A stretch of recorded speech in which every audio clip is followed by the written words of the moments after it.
అందరికీ నమస్కారం. నా పేరు Vasavi. Welcome to pooja room.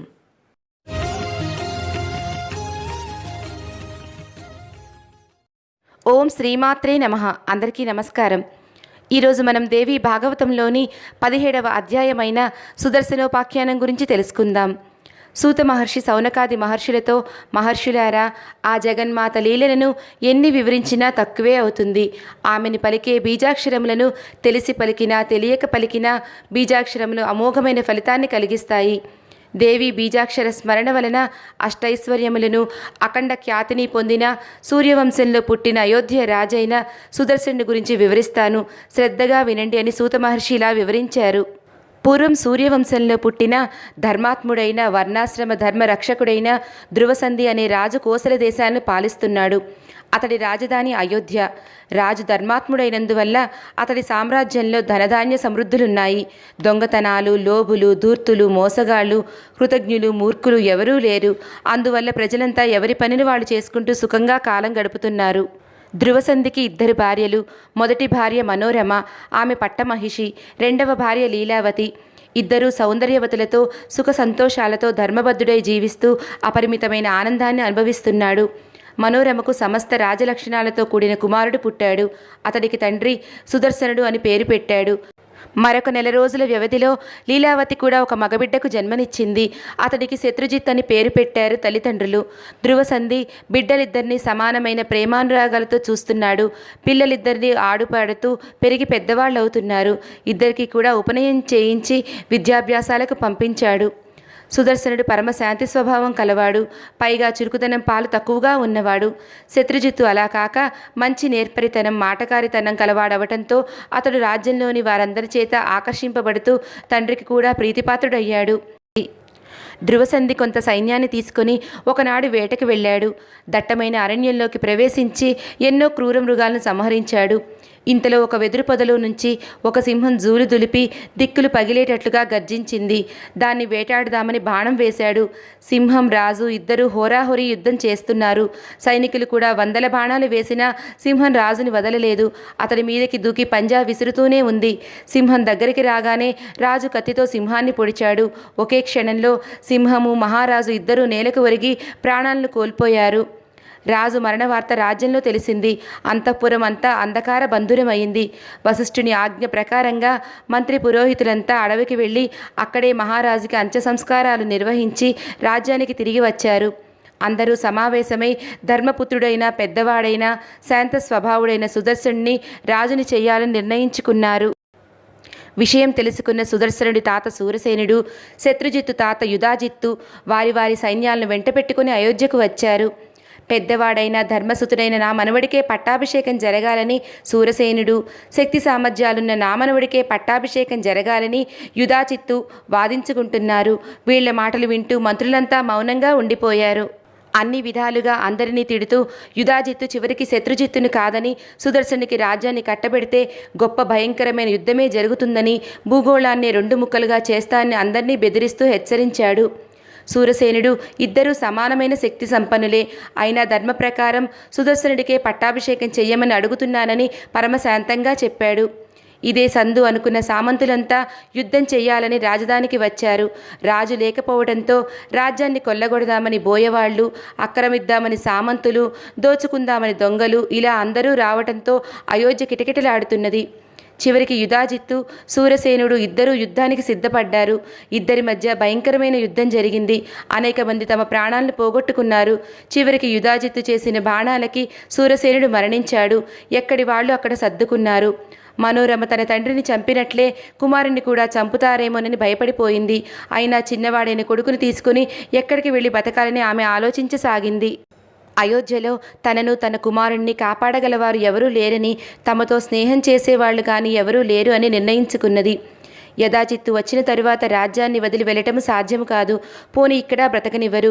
మంత్రులు ఎవరైనా సహాయపడతారా అనుకుంటే ఈ పాటికి వాళ్ళంతా యధాజిత్తుకు అనుచరులై ఉంటారు కదా. నా మాట ఎవరు వింటారు, నన్ను ఎవరు రక్షిస్తారు అనుకుంటూ తనకు నమ్మకస్తుడైన ఒక మంత్రిని పిలిచి అతడితో తన బాధ చెప్పుకొని ఏదైనా ఉపాయం చెప్పమని ప్రార్థించింది మనోరమ. అప్పుడు ఆ మంత్రి, నా మేనమామ సుబాహుడు కాశీరాజు, అతనింటికి వెళ్దాము, నేను మీతో పాటు వస్తాను అని సలహా ఇచ్చాడు మనోరమకి. మనోరమ అతడిచ్చిన సలహా పాటించడానికి అంగీకరించింది. మనోరమ కొడుకును ఆత్మీయుడైన మంత్రిని వెంటబెట్టుకొని వెంటనే రథం ఎక్కి యుద్ధరంగానికి వెళ్ళి ప్రాణాలు వదిలిన తండ్రిని చూసి దుఃఖించి తండ్రి శరీరానికి అగ్ని సంస్కారం జరిపించి 2 రోజులు ప్రయాణం చేసి గంగానది ఒడ్డుకు చేరుకుంది. గంగానది ఒడ్డున ఆటవికులు వీళ్ళని దోచుకున్నారు. నెమ్మదిగా ఒక తెప్పతో గంగానది దాటి త్రికూట పర్వతం చేరుకొని అక్కడికి సమీపంలో ఉన్న భరద్వాజముని ఆశ్రమానికి మనోరమ, సుదర్శనుడు, వారి మంత్రి కూడా చేరుకున్నారు. మహర్షులను చూసి కొంత ధైర్యం తెచ్చుకుంది మనోరమ. భరద్వాజుడు వాళ్ళ వివరాలన్నీ చెప్పాడు. మంత్రి జరిగిందంతా వివరించాడు కూడా. తన యజమానురాన్ని మీరే కాపాడాలి అంటూ మంత్రి భరద్వాజ మహర్షి కాళ్ల మీద పడి మరీ ప్రార్థించారు. భరద్వాజ మహర్షి ఆశ్రమం కల్పిస్తానని, భయపడవద్దని, చక్కగా నీ కుమారుని పెంచి పెద్ద చేసుకోమని చెప్పి నీ కుమారుడు తప్పక మహారాజు అవుతాడని ఆశీర్వచనం కూడా చేశారు. వాళ్ల కోసం మహర్షి ఏర్పాటు చేసిన కుటీరంలో జీవిస్తూ ముగ్గురు కాలక్షేపం చేస్తున్నారు. అక్కడ యుధాజిత్తు శత్రుజిత్తుకి పట్టాభిషేకం చేశాడు. మనోరమ, సుదర్శనులు నగరంలో ఎక్కడ ఉన్నా పట్టి తీసుకురమ్మని భటులను ఆజ్ఞాపించాడు యుధాజిత్తు తన మనుమడి పరిపాలనకు తగిన ఏర్పాట్లు చేస్తూ కొంతకాలం అయోధ్యలోనే ఉండిపోయాడు. చారుల ద్వారా మనోరమ, సుదర్శనులు భరద్వాజుడి ఆశ్రమంలో సురక్షితంగా ఉన్నారన్న వార్తను విని వాళ్ళిద్దరిని ఆశ్రమంలోనే చంపుతానని బయలుదేరి శృంగబేరీపురానికి రాజైన దుర్దర్శుడు అనే కోయరాజును కలుసుకున్నాడు యుధాజిత్తు. తమను సంహరించడానికే యుధాజిత్తు ఆ ప్రాంతానికి వచ్చాడన్న విషయాన్ని మునిబాలుర ద్వారా మనోరమ తెలుసుకుంది. వణికిపోతూ మహర్షి దగ్గరకు పరిగెత్తి వెళ్ళి యుధాజిత్తు ఎందుకు వచ్చాడో వివరంగా తెలియచేసింది. లోభగుణం మనిషి మనసులోకి వచ్చిందంటే వాడికి పాపభయమూ ఉండదు, పరలోక భయం అంతకన్నా ఉండదు. కనుక త్రికరణ శుద్ధిగా ఇతరుల సొమ్మును అపహరిస్తాడు. ఎంతటి చెడ్డ పని చేయడానికైనా వెనుకాడడు. కనుక ఎవరినీ నమ్మకూడదు. కనుక ఓ మహర్షి, ప్రాణులందరూ ఇతరుల సొమ్ముకి ఆశపడుతూనే ఉంటారు కదా. అనేక మంది అనేక విధాలుగా ధనం సంపాదించుకోవాలని చూస్తారు. ఎవరిని మాత్రం నమ్మగలము? లోబులకు ఎవరు ఏది చేసినా అంతా వృధా అయిపోతుంది. కనుక ఇక్కడికి వచ్చిన ఆ యుధాజిత్తుని ఇక్కడి నుంచి వెళ్ళిపోయేటట్లు చేస్తే వాల్మీకి ఆశ్రమంలో సీతాదేవిలాగా నేను నా బిడ్డతో మీ ఆశ్రమంలో క్షేమంగా కాలక్షేపం చేస్తాము అంటూ మనోరమ భరద్వాజ మహర్షిని పరిపరి విధాల ప్రార్థించింది. మనోరమ కోరికను మన్నించిన భరద్వాజ మహర్షి యుధాజిత్తు దగ్గరికి వెళ్ళి ఆ ప్రాంతమునే విడిచిపెట్టి వెళ్ళిపోమ్మని ఆదేశించారు. యుధాజిత్తు మహర్షి మాటని పట్టించుకోకుండా, నేను నీ ఆశ్రమంలోకి రాలేదు కదా, మనోరమను విడిచిపెట్టండి. ఆమెను మీరు నాకు అప్పగించకపోతే బలవంతాన ఆమెను తీసుకుని ఇక్కడి నుంచి వెళ్ళిపోతానని ఖచ్చితంగా చెప్పాడు యుధాజిత్తు భరద్వాజ మహర్షికి. ఆ తరువాత యుధాజిత్తు మనోరమను, సుదర్శనను భరద్వాజముని ఆశ్రమం నుంచి బయటకు తెచ్చే ఉపాయాన్ని తెలుపమని తన మంత్రి అయిన సుబుద్ధిని కోరగా, ఆయన పూర్వం విశ్వామిత్రుడు వశిష్ఠ మహర్షి ఆశ్రమ ధేనువును అపహరించుటకు చేసిన ప్రయత్నాన్ని చెప్పి, విశ్వామిత్రుడంతటి వారే మహర్షులను ఏమీ చేయలేకపోయాను కనుక నీవు భరద్వాజముని ఆశ్రమంలో ఉన్న మనోరమను, సుదర్శన్ను ఏమీ చేయలేవు అని సద్బుద్ధులు ఉపదేశించెను. మంత్రి మాటలు విన్న యుధాజిత్తు భరద్వాజ మహర్షి కాళ్లపై పడి ప్రార్థించి అక్కడి నుంచి వెడలిపోయెను. సుదర్శనుడు భయం లేనివాడై ముని బాలకులతో కలిసి ఆడుకుంటూ విద్యాభ్యాసం చేస్తూ రోజు రోజుకి పెరుగుతున్నాడు. ఒక రోజున ఒక ముని బాలకుడు ఆటల ధ్యాసలో మరొక బాలకుని క్లీబా అని గట్టిగా అరిచాడు. సుదర్శనుడు ఆ పిల్లవాడు అన్న పదంలోని మొదటి అక్షరమైన క్లీ అను స్వరాన్ని అదే పనిగా అంటూ మాటిమాటికి మనసులో ఆ పదాన్నే జపిస్తున్నాడు. ఆ అక్షరం కామరాజ బీజాక్షరము. రాబోయే అదృష్టం వల్లనో చిన్నతరపు చేష్టపు వల్లనో ఆ అక్షరాన్ని నిరంతరం జపిస్తున్నాడు.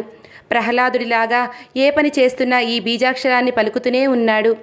ఆ విధంగా బీజాక్షరమని తెలియకపోయినా దాన్ని వదిలిపెట్టకుండా జపిస్తున్న సుదర్శనుడు 11 సంవత్సరాల వయసు వాడయ్యాడు. మహర్షులే అతడికి ఉపనయనం జరిపించి వేదాధ్యయనం చేస్తున్నారు.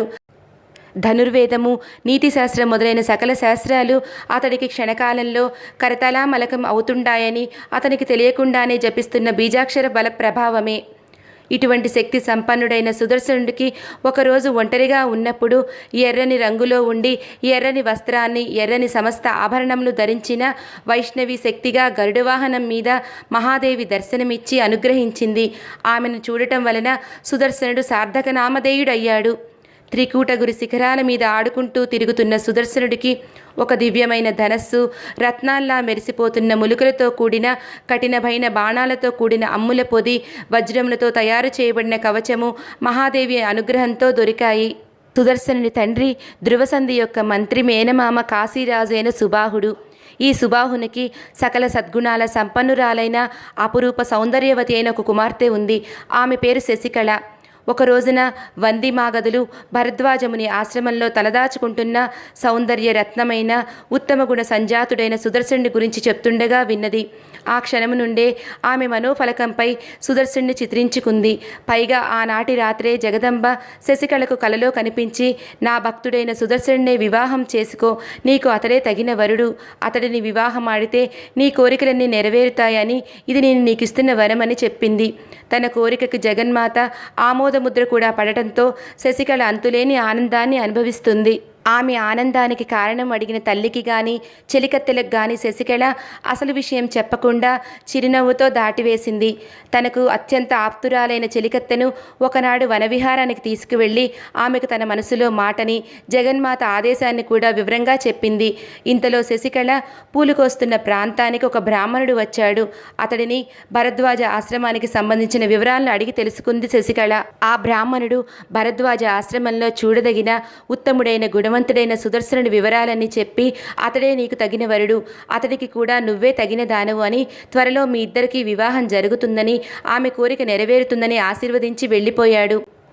సుదర్శనుడు ఈ విధంగా రాకుమారి మనోపలకంపై ముద్రింపబడటము జగదంబ అనుగ్రహ ఫలితమని, బీజాక్షర మంత్ర జప ప్రభావము సుదర్శనుడు తనకు అనుగ్రహించిన జగన్మాతను ప్రతిరోజు స్వప్నంలో సందర్శిస్తూనే ఉన్నాడు. శృంగబేరీపురానికి రాజైన దుర్దర్శనుడు సమస్త అలంకారములతో ప్రకాశిస్తున్న ఒక జైత్ర రథాన్ని సుదర్శనుడికి బహుమానంగా ఇచ్చాడు. ఆశ్రమంలోని మహర్షులంతా అతడికి కలుగుతున్న శుభాల పరంపరను చూసి జగదంబ నీ యందు ప్రసన్నురాలైంది. నీపై వరాల జల్లును కురిపిస్తోంది. నీ రాజ్యం నీకు తప్పక లభిస్తుంది. నీవు త్వరలోనే సింహాసనాన్ని అధిష్ఠిస్తావు అని సుదర్శనుడిని ఆశీర్వదించారు. ఇక్కడ కాశీరాజుకు తన కుమార్తె మనసులో విషయం తెలిసింది. వెంటనే ఇచ్చా స్వయంవరాన్ని ప్రకటించి రాజులకు యువరాజులకు వర్తమానాలు పంపించాడు. ఇదే తగిన సమయం అని నిర్ణయించుకున్న శశికళ తన చెలికత్తెల ద్వారా తన మనసులోని కోరికను జగదంబ ఆదేశాన్ని తన తల్లికి చెప్పిరమ్మని తన చెలికత్తెని పంపించింది. చెలికత్తె శశికళ తల్లియగు వైదర్భి వద్దకు వెళ్ళి శశికళ మనసులోని కోరికని వివరించింది. అప్పుడు వైదర్భి తన భర్తయగు సుబాహునకు తన కూతురు కోరికని తెలియచేసింది. అప్పుడు సుబాహుడు క్షత్రుడై కూడా రాజ్యాధికారం లేని నిర్భాగ్యుణ్ణి అల్లుడిగా స్వీకరించను, శశికళ మనసు మార్చమని తన భార్యను ఆదేశించాడు. వైదర్భి భర్త మాట ప్రకారం తమ కుమార్తె శశికళ మనసు మార్చుటకు అనేక ఉపదేశాలు చేసింది. అప్పుడు శశికళ తన తల్లితో, అమ్మ, సుదర్శనుడు రాజ్యహీనుడైన జగదంబ నాకు నిర్ణయించిన భర్త. అతడి రాక కోసం నేను ఎదురుచూస్తున్నాను. అతడిని తప్ప మరొకరిని నేను స్వయంవరంలో వరించెను. ఇది నా నిర్ణయం అని చెప్పింది. ఒకవేళ సుదర్శనుడు స్వయంవరానికి రాకపోతే అగ్నిలో అయినా దూకుతాను, కానీ జగన్మాత నిర్ణయానికి వ్యతిరేకంగా చెయ్యనని కూడా చెప్పింది శశికళ తన తల్లితో. ఒక బ్రాహ్మణ్ణి పిలిచి దైవబలాన్ని నమ్ముకొని రేపు జరగబోయే నా స్వయంవరానికి సుదర్శనుడిని తప్పక రమ్మని చెప్పమని, ఏ విధంగానైనా సుదర్శనుడు స్వయంవరానికి వచ్చేటట్లుగా చెయ్యమని చెప్పి భరద్వాజ ఆశ్రమంలోని సుదర్శనుడికి రాయబారాన్ని కూడా శశికళ పంపించింది. ఆ బ్రాహ్మణుడు శశికళ ఇచ్చిన సమాచారాన్ని సుదర్శనుడికి అందించాడు. శశికళ కోరిక మేరకు ఆమె స్వయంవరానికి వెళ్లాలని నిర్ణయించుకున్నాడు సుదర్శనుడు. అతడి ఆలోచనను భరద్వాజ మహర్షి అంగీకరించి ఆమోదముద్ర వేశారు. కానీ ఒంటరిగా ఎవ్వరి సహాయమూ లేకుండా స్వయంవరానికి వెళ్ళి రాజులందరి దృష్టిలో పడితే అతడికి అపాయం కలిగి తీరుతుందని, అక్కడికి వచ్చిన యుధాజిత్తు తన కుమారుని తప్పక చంపివేస్తాడని సుదర్శనుడి తల్లి మనోరమ భయపడింది. అనేక విధాలుగా కుమారుని తనని వదిలి వెళ్ళి కష్టాల పాలు చేయొద్దని, గర్భశోకాన్ని మిగిల్చవద్దని బ్రతిమాలింది. కానీ సుదర్శనుడి తల్లితో, జగన్మాత ఆదేశంగా నేను స్వయంవరానికి వెళ్తున్నాను కనుక నువ్వు ఏమీ భయపడవద్దు, విచారించవద్దు, జరగవలసిందే జరుగుతుంది అంటూ తన నిర్ణయాన్ని చెప్పి ధైర్యం వహించమని కోరాడు. సుదర్శనుడి మాటల వలన కొంత ధైర్యాన్ని పొందిన మనోరమ కుమారుని ప్రయాణాన్ని ఆమోదించి ఆశీర్వదించింది. నీకు ముందుండి జగదంబిక, వెనుక నిలబడి పార్వతి, కుడి ఎడమల పరమశివుడు, దారి మధ్యలో వారాహి, దాటశక్యం కాని దుర్గాలలో దుర్గా, యుద్ధరంగంలో కాళిక, స్వయంవర మండపంలో మాతంగి, రాజుల సమూహాల్లో భవాని, గిరి దుర్గాలలో గిరిజ, కూడలి ప్రాంతాలలో చాముండేశ్వరి, కాననములలో కామేశ్వరి, వివాదములలో వైష్ణవి, శత్రువ్యూహంలో భైరవి నిరంతరం కుమారుని కాపాడాలని రక్ష చేసి దీవించింది. పుట్టిన నాటి నుండి సుదర్శనుని ఒక్క క్షణం కూడా అప్పటి వరకు వదిలిపెట్టి ఉండనందువల్ల అతడి అనుమతితో మహర్షుల ఆశీర్వచనాలతో రథంలో సుదర్శనుని వెంట వెళ్ళింది మనోరమ. సుదర్శనుని జైత్రరథం వారణాసికి చేరుకోగానే కాశీరాజు సుబాహుడు సాదరంతో స్వాగతం పలికాడు. సుదర్శనుని విడిదిలోకి చేర్చాడు. అనేక ప్రాంతాల నుండి రాజులు రాకుమారులు వచ్చారు శశికళ స్వయంవరానికి. కాశీ పట్టణమంతా సైన్య సమూహాలతో నిండిపోయింది. స్వయంవరం చూడడానికి ఎంతమంది వచ్చారు అనే విషయం అసలు అర్థం కాలేదు అంటున్నారు కాశీ ప్రజలు. యుధాజిత్తు స్వయంవరంలో ఎలాగైనా సుదర్శుని చంపి తీరుతాను అంటూ ఊగిపోతున్నాడు. యుధాజిత్తుని చూసి కేరళరాజు అతడితో, రాజా, ఇది శుల్క స్వయంవరం కాదు, ఇచ్చా స్వయంవరము. ఇక్కడ బల ప్రదర్శనలు, యుద్ధాలు ఉండవు కూడా. వధువు తనకు ఇష్టమైన మనసుకు నచ్చిన వరుణ్ణి వరిస్తుంది అంటూ ధర్మపూర్వకమైన హితబోధ చేశాడు యుధాజిత్తుకి కేరళరాజు. యుధాజిత్తు కేరళరాజు మాటలకు మండిపడ్డాడు. మిగిలిన రాజులంతా అసలు విషయం ఏమిటో తేల్చమని సుబాహుణ్ణి అడిగారు. అప్పుడు సుబాహుడు రాజులందరితో, రాకుమారులారా, నా కుమార్తె సుదర్శనుని మనసుపడ్డ విషయం స్వయంవరం ప్రకటించడానికి పూర్వం నాకు తెలియదు. నా కుమార్తె సుదర్శనుని తప్ప మరొకరి వివాహం చేసుకోను అని నిక్కచ్చిగా చెప్పింది. స్వయంవరం ప్రకటించినాక జరిపించాలి కనుక ఈ స్వయంవరాన్ని జరిపిస్తున్నాను. నా కుమార్తె నా మాట వినటం లేదు, నేను ఏమి చెయ్యను అన్నాడు. అప్పుడు సుబాహుడు చెప్పిన మాటలు విన్న రాకుమారులందరూ కొందరు ఒంటరిగా ఉన్న సుదర్శనుని పిలిచారు. సుదర్శనుడు వచ్చి మౌనంగా కూర్చున్నాడు. అప్పుడు ఆ రాజులంతా సుదర్శనుడితో, రాకుమారా, నువ్వు స్వయంవరానికి ఎవరు పిలిస్తే వచ్చావు? పైగా ఒంటరిగానే వచ్చావు. నీకు సహాయానికి కానీ, సలహాకు కానీ మంత్రులు కానీ, స్నేహితులు కానీ లేరు. పోనీ బాహుబలము లేదు. మరి నువ్వు ఏం చేద్దామని ఇక్కడికి వచ్చావు? ఈ కన్య కోసం యుద్ధమే జరగబోతుంది. మరి మేమంతా సైన్య బలగాలతో వచ్చామన్న విషయం నీకు తెలుసు కదా. మరి నువ్వు యుద్ధం చేస్తావా? నీ సోదరుడైన శత్రుజిత్తును అతడి తాతగారు సైన్య సమేతుడై వెంట పెట్టుకుని వచ్చాడు. జరగబోయే విషయం చెప్పాము. ఆ పైన నువ్వు ఇక్కడే ఉంటావో వెనక్కి తిరిగి వెళ్ళిపోతావో నీ ఇష్టము. ఒంటరి వాడివైన నువ్వు ఏదో ఒకటి ఆలోచించి నిర్ణయం తీసుకొని త్వరగా నీ నిర్ణయాన్ని మాకు చెప్పు అన్నారు సుదర్శనుడితో. రాకుమారులు చెప్పిన మాటలు విన్న సుదర్శనుడు రాకుమారులతో, మీరన్నది నిజమే. నేను ఏ విధమైన బలగము లేని ఒంటరివాడినే. నాకు సహాయం చేసేవాళ్ళు ఇక్కడ ఎవరూ లేరు. ఏదో స్వయంవర వార్త విని చూసిపోదామని వచ్చాను. పైగా ఆ ఆదిపరాశక్తి నాకు కలలో కనిపించి స్వయంవరానికి వెళ్ళిరమ్మని ఆదేశించడంతో బయలుదేరి వచ్చాను. ఆమె మాటను పాటించడం తప్ప నాకు మరొక పని లేదు. ఆ జగదీశ్వరి సంకల్పించినదే తప్పక జరిగి తీరుతుంది. ఈ ప్రపంచంలో ఇప్పటి వరకు నాకు శత్రువులు అంటూ ఎవరూ లేరు. ఒకవేళ ఎవరైనా నాతో అకారణంగా శత్రుత్వం పెట్టుకుంటే వాళ్ళ సంగతి ఆ అమ్మే చూసుకుంటుంది. నాకు అసలు శత్రుత్వం అంటే ఏమిటో తెలియదు. ఏది ఎలా జరగాల్సి ఉంటే అది అలా జరిగి తీరుతుంది. నేను దైవానికి అధీనమైన వాడను. నాకు ఎందుకు దిగులు, చింత? దేవతలకు సమస్త ప్రాణికోటికి కూడా శక్తియుక్తులను అనుగ్రహించేది ఆ పరాశక్తియే. ఆమెను తలుచుకుంటే ఎంతటి నిరుపేద అయినా మహారాజును చేస్తుంది, నిర్ధనునైనా అందలం ఎక్కిస్తుంది. నేనేమి బడాయి మాటలు కబుర్లు చెప్పడం లేదు.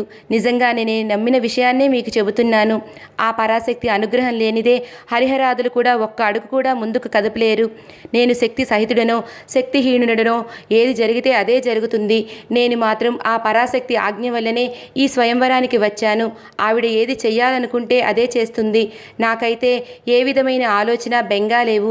ఆశ అంతకన్నా లేదు. సుదర్శనుడు రాకుమారులతో, మిత్రులారా, నా మీద ఉన్న దయతో మీరు ఉన్న నిజం చెప్పారు. కానీ మరణం ఎవరికి పడితే వాళ్ళకి, ఎప్పుడు పడితే అప్పుడు, ఎవరు పడితే వాడు ఇచ్చేది కాదు. ఇప్పించగలిగేది అంతకన్నా కాదు. ఇవ్వగలిగింది అంతకంటే కాదు. ఈ ప్రపంచం అంతా దైవాధీనమే. మానవుల చావు పుట్టుకలు అన్నీ దైవాధీనాలే. ఏ జీవుడు తనని తాను నియమించుకోను లేడు, నిర్ణయించుకోను లేడు. లోకంలో ఎవ్వరూ స్వతంత్రులు కానే కారు. ఎవరికి వారి కర్మలను అనుసరించి వారి వారి జీవన విధానాలు నడుస్తుంటాయి. పండితులు మానవులు ఆచరించే పనులకు 3 రకాలుగా విభజించారు. వర్తమానం అంటే మొదటిది, అంటే ప్రస్తుతం జరుగుతున్నది. సంచితం రెండవది, అంటే ఇప్పుడు చేస్తున్న పనుల ద్వారా వచ్చే జన్మకి పోగు చేసుకుంటున్న పని.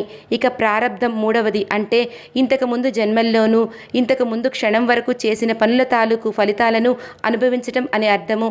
ప్రపంచం అంతా కాలాన్ని అనుసరించి నడుస్తుంది. కాలం మూడకపోతే భగవంతుడు కూడా ఏ ప్రాణిని చంపలేడు, చంపేవాడు కూడా కాదు. చంపేవాడు, చస్తున్నవాడు ఇద్దరు నిమిత్త మాత్రులే. సనాతనమైనది కాలం ఒక్కటే. అన్నింటినీ చేసేది కాలమే. మా తండ్రి అడవిలో సింహం చంపింది, అదేవిధంగా మా తాతగారిని యుధాజిత్తు చంపాడు. వీళ్ళిద్దరూ కేవలం నిమిత్త మాత్రులే. కాలమే వాళ్ళిద్దరినీ తనలోకి తీసుకుంది. ఏ ప్రాణి అయినా మానవుడైనా బతికి తీరాలని శతవిధాల ప్రయత్నం చేసినా కాలం కలిసి రాకపోతే ఎవ్వరూ బతకరు.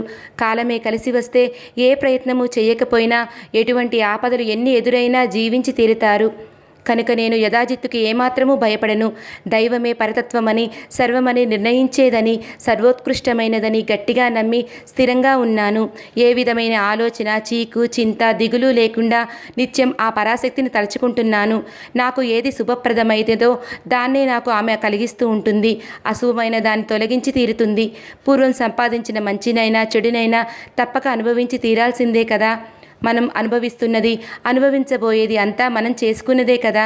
మరి దానికి మళ్ళీ మనమే ఎందుకు దుఃఖించాలి?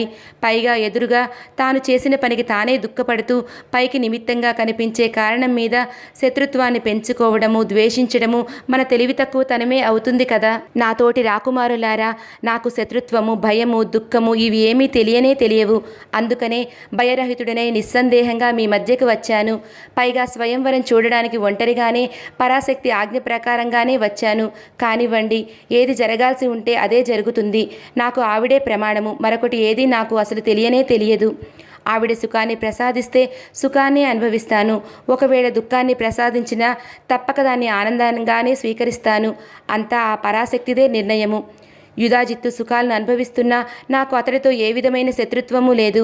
ఒకవేళ ఎవరైనా నాతో కారణం లేకుండా శత్రుత్వాన్ని పెట్టుకుంటే వాడి శత్రుత్వానికి తగిన ఫలితాన్ని తప్పక అనుభవిస్తాడు అంటూ సుదర్శనుడు తను హెచ్చరించిన రాకుమారులకు దేవీ తత్వాన్ని ఉపదేశించాడు. రాకుమారులంతా సుదర్శనుడు చెప్పిన విషయాలన్నీ శ్రద్ధగా విని సంతృప్తిపడి ఎవరి నివాసానికి వాళ్ళు వెళ్ళిపోయారు. మరునాడు సుబాహుడు మంచి ముహూర్తంలో స్వయంవరం కోసం వచ్చిన వాళ్ళందరినీ స్వయంవర మండపంలోకి ఆహ్వానించాడు. రాకుమారులు, రాజులు అందరూ ఎవరికి నిర్ణయించిన ఆసనాల్లో వాళ్ళు వచ్చి కూర్చున్నారు. సింహాసనాసీనులైన రాకుమారులంతా దివ్యమైన విమానంలోని దేవతల్లాగా ప్రకాశిస్తున్నారు. ఒకవేళ రాకుమారి సుదర్శనుని మెడలో కనుక దండ వేస్తే యుద్ధం తప్పదు అని ఎవరి మనసులో వాళ్ళు అనుకుంటున్నారు. ఒక్కసారిగా మంగళ వాయిద్యముల ధ్వని ఆకాశాన్ని అంటింది. సకులతో శశికళ స్వయంవర వేదిక మీదకి వచ్చి తండ్రి దగ్గర నిలబడింది. పట్టు వస్త్రంతో సమస్త ఆభరణాలతో ఉన్న శశికళ క్షీరసాగర కన్య భూమిపైకి వచ్చిందా అనుకున్నట్లు ఉంటుంది. సుబాహుడు కుమార్తెతో మృదు గంభీర స్వరంతో, శశికళ, స్వయంవర మండప మధ్యభాగానికి పద. మండపానికి రెండు వైపులా బంగారు సింహాసనాల మీద అనేక దేశాల నుండి స్వయంవరం కోసం వచ్చిన రాజులంతా బారులు తీసి కూర్చున్నారు. అందరూ ఉత్తమ వంశాలలో పుట్టిన గుణవంతులు, రూపవంతులు. వాళ్లలో నీకు నచ్చిన రాకుమారుని వరించమ్మా, అంతా నీ ఇష్టమే, ఇది ఇచ్చా స్వయంవరం అమ్మా అన్నాడు. అప్పుడు శశికళ సుబాహుడితో, తండ్రి, నేను జగదంబ ఆదేశానుసారంగా సుదర్శనుని పైనే మనసు పడ్డాను. మనస్ఫూర్తిగా అతన్నే వరించాను కూడా. నేను సుదర్శనుని తప్ప మరొకరిని వివాహం చేసుకోను. నాకు మంచే జరగాలని మీరు కోరుకున్నట్లయితే మంచి ముహూర్తాన్ని నిర్ణయించి శాస్త్ర ప్రకారంగా నన్ను సుదర్శనునికే ఇచ్చి వివాహం చేయండి అని చెప్పింది శశికళ తన తండ్రితో. ఆమె మాటలు విన్న సుబాహుడు ఏది జరిగితే అదే జరుగుతుంది అని మనసుకు ధైర్యాన్ని చెప్పుకొని గుండె దిటవు చేసుకొని సభా మండప మధ్యభాగమునకు వెళ్ళాడు. స్వయంవరానికి వచ్చిన రాకుమారులంతా శశికళ రాక కోసం ఎదురు చూస్తున్నారు. అప్పుడు సుబాహుడు వారితో, నన్ను క్షమించండి, నా కుమార్తె సుదర్శనుని తప్ప వేరొకరిని వివాహం చేసుకోనని, అలా జరగకపోతే దేహత్యాగం చేస్తానని స్పష్టంగా చెప్పింది. ఆమె లేనిదే నా జీవితం వ్యర్థం కనుక మీరు దయ ఉంచి నా పుత్రిక కోరికను పెద్ద మనసుతో ఆమోదించి నన్ను ఉద్ధరించండి అని స్వయంవరానికి వచ్చిన రాకుమారులను వేడుకున్నాడు సుబాహుడు. అందరూ దానికి ఆమోదించారు, ఒక్క యుధాజిత్తు తప్ప. యుధాజిత్తు కోపంతో, నీ కుమార్తెని నా మనవడు శత్రుజిత్తుకు కాక సుదర్శనునికి ఇస్తే అతన్ని చంపి నీ కుమార్తెని నా మనవడికిచ్చి వివాహం చేస్తాను. సుదర్శనుడు ఎలా తప్పించుకుంటాడు? నీ మేలు కోరి చెబుతున్నాను అని యుధాజిత్తు సుబాహుని బెదిరించాడు. ఆ బెదిరింపులకు బెదిరి సుబాహుడు తన కూతురు మనస్సు ఎలాగైనా మార్చమని తన భార్యను వేడుకున్నాడు. సుబాహుడి భార్య శశికళ వద్దకు వచ్చి తన భర్త వేదన్ను తెలియచేసింది. అప్పుడు శశికళ, మీరు ఏమీ భయపడవద్దు, ఆ జగన్మాత ఆదేశానుసారం నేను సుదర్శనునే వివాహం చేసుకుంటాను. ఆ ఆది పరాశక్తిపై భారం వేసి తనను సుదర్శనుకిచ్చి వివాహం చేయమని తన తల్లిదండ్రులకు అపరిమితమైన ధైర్యాన్ని నూరిపోసింది. ఆ తరువాత సుబాహుడు రాకుమారులతో స్వయంవరం మరునాటికి వాయిదా వేస్తున్నానని చెప్పారు. ఆ తరువాత సుబాహుడు నమ్మకస్తులైన వేద పండితులను రప్పించి ఆనాటి రాత్రి సమయంలోనే రహస్యంగా శశికళ సుదర్శనుల వివాహాన్ని జరిపించాడు. 2 కొత్త వస్త్రాలను, 2 కుండలాలను, 200 మదపుటేనుగులను, మంచి గుర్రాలను కట్టిన 200 రథాలను, 200 ధనస్సులను, బాణాలతో నిండిన తూణీరాలను, 2 గోవులను సుబాహుడు సుదర్శనుడికి బహుమానంగా ఇచ్చాడు. వైదర్భి కుమార్తెకు అలంకారాలతో కూడిన 1000 మంది దాసీజనాన్ని, 100 ఆడ ఏనుగులను, లెక్కలేనన్ని దివ్యాభరణాలను, వస్త్రాలను బహుకరించింది. ఇంకా సుబాహుడు ఉత్తమ జాతికి చెందిన సింధు దేశంలో పుట్టిన 2000 అశ్వాలను, ధాన్యము, పప్పులు, ఉప్పులు మొదలైన సకల సంభారాలను పెట్టి 200 బండ్లను సుదర్శనుడికి సమర్పించారు. ఇంకా మిగిలిన బహుమతులను ఆశ్రమానికి చేర్చడం కోసం 300 ఒంటెలను కూడా ఏర్పాటు చేసి పెట్టాడు సుబాహుడు. సుబాహుడు మనోరమ వద్దకు వచ్చి ఇంకా ఏమైనా కావాలంటే నిస్సందేహంగా అడగమని ప్రార్థించాడు. తండ్రిని కోల్పోయి రాజ్యహీనుడై నిర్ధనుడై కందమూలాలు తింటూ కాలం గడుపుతున్న నా కుమారుడికి ఏమాత్రం సందేహించకుండా మీ కుమార్తెను ఇవ్వటమే మాకు చాలు, దానికే నేను మీకు కృతజ్ఞతలు చెప్పాలి అన్నది మనోరమ. సుబాహుని మాటలకు మనోరమ ప్రసన్నురాలై, మహారాజా, నువ్వు ఏ విధమైన భయాన్ని మనసులో పెట్టుకోకుండా పరాశక్తినే ధ్యానిస్తూ ఉండు. పరాశక్తి భక్తులకు పరాజయాలు ఉండనే ఉండవు. నీకు నీ రాజ్యానికి ఏ విధమైన ఆపద రాదు. నా కుమారుడు కూడా ఇంకెంతకాలమో ఆశ్రమవాసం చెయ్యడు. త్వరలోనే అయోధ్య నగరానికి మహారాజు అవుతాడు. మా రాజ్యం మాకు దక్కటంతో మేము సుఖభోగాలను అనుభవిస్తాము. నువ్వు కూడా సుఖంగా నీ రాజ్యాన్ని పాలించుకో. నీకు నీ వంశానికి శుభం కలుగుతుంది. సకల సంపదలు సమకూరుతాయి. మేము కూడా పరాశక్తిని ధ్యానిస్తూ బయలుదేరుతాము. మాకు సెలవిప్పించండి అన్నది సుబాహుడితో. ఇంతలో సూర్యోదయమైంది. ఎంత రహస్యంగా జరిపించినా శశికళ సుదర్శనుల వివాహం జరిగిన సంగతి రాజులందరికీ తెలిసిపోయింది. సుబాహుడు మంచి పనే చేశాడని కొందరు సమర్థించి తిరిగి వెళ్ళిపోయారు. మిగిలిన వారంతా తమకు జరిగిన అవమానానికి ప్రతీకారంగా ఏ విధంగా తీర్చుకుందామా అని ఆలోచిస్తున్నారు. రాకుమారులందరూ యుధాజిత్తుని నాయకుడిగా చేసుకుని శశికళ సుదర్శనుని వెళ్లే దారిలో కాపు కాశారు. ఎలాగైనా సుదర్శనుని మనోరమను చంపి శశికళను అపహరించాలని. ఆ విషయం గ్రహించిన సుబాహుడు ఏదో ముచ్చట పేరుతో 6 రోజుల దాకా శశికళ సుదర్శనుల రాజ్యంలోనే ఉంచాడు. చివరికి చతురంగ బల సైన్యాన్ని సహాయంగా ఇచ్చి శశికళ సుదర్శనులను మనోరమను ముందు పంపించి వెనుక మరికొంత సైన్యాన్ని తీసుకుని తాను కూడా వెళ్ళాడు. సుదర్శనుని రథం వేగంగా వెళ్తుండగా మధ్యలో శత్రు సైన్యాలు ఎదురుగా నిలిచాయి. శత్రుజిత్తు వేసిన బాణాలను సుదర్శనులు మధ్యలోనూ తుంచి పారవేశాడు. యుధాజిత్తు తనపై కురిపిస్తున్న బాణ పరంపరను దీటుగా సుదర్శనుడు అతనిపై బాణప్రయోగం చేస్తూ తగిన సమాధానం చెబుతున్నాడు. యుద్ధంలోకి దిగబోతున్న సుబాహుణ్ణి సుదర్శనుడు వద్దని వారించాడు. యుద్ధమంతా మహాదారుణంగా శత్రుజిత్తు యుధాజిత్తులకు సుదర్శనునికి మధ్య జరుగుతోంది. ఇంతలో హఠాత్తుగా దేవి పరాశక్తి ప్రత్యక్షమైంది.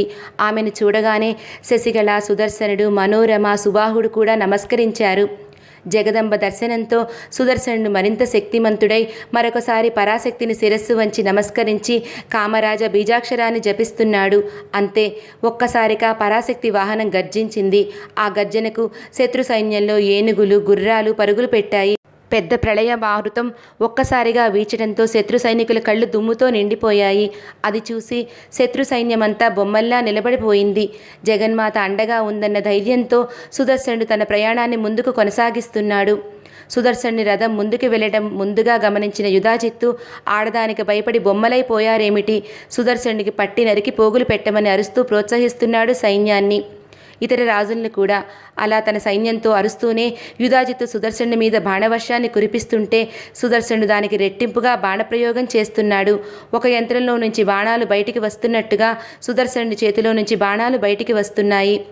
పరాశక్తి యుధాజిత్తు సుదర్శనుల యుద్ధాన్ని చిద్విలాసంగా చూస్తూ ఉన్నట్లుండి శత్రుజిత్తు యుధాజిత్తుల మీద 2 బాణాలను వదిలిపెట్టింది.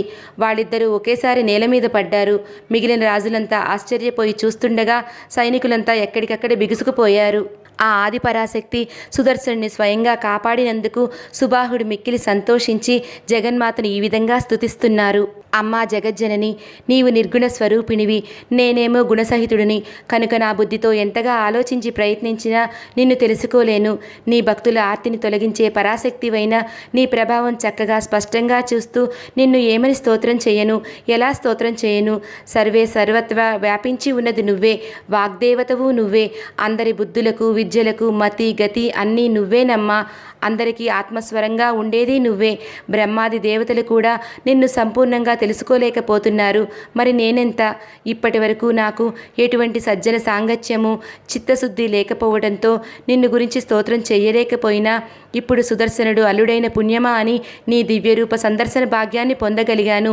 యోగులు మహర్షులు తపోధ్యానాల చేత శమదముల చేత మిక్కిలి కష్టపడి చూసే నీ రూపాన్ని మిక్కిలి సులభంగా నాకు చూపించావమ్మా.